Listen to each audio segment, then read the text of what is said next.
তেলের সরবরাহ বৃদ্ধির ফলে রাজধানীর বিভিন্ন ফিলিং স্টেশনে যানবাহনের সারি কিছুটা কমেছে। এ বিষয়ে বিস্তারিত জানাতে আমাদের সঙ্গে যুক্ত হচ্ছেন সহকর্মী জুবায়ের সানি।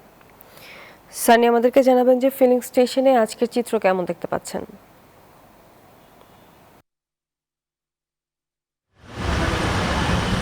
ধন্যবাদ তোমা। সরকারি ছুটির দিন আজকে শনিবার, কিন্তু তারপরও পাম্পগুলোতে দীর্ঘ সারি রয়েছে।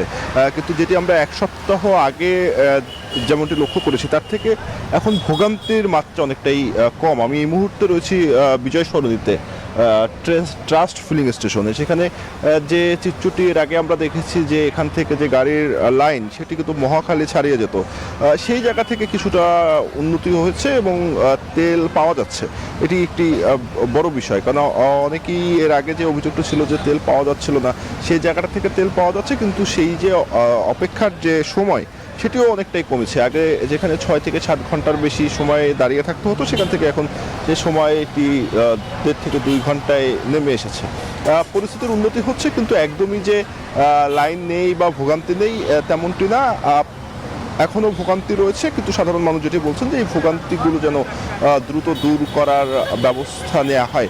সব পাম্পের চিত্রই আসলে একরকম না।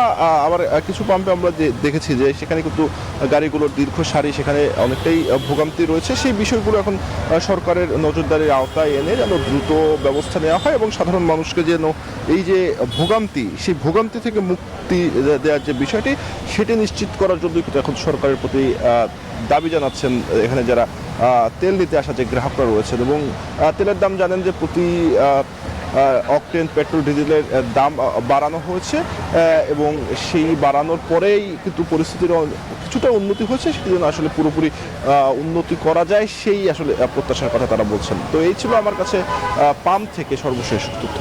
তোমা সানি, ধন্যবাদ আপনাকে। Bashundhara public school and college 2026 শিক্ষাবর্ষে ভর্তি চলছে।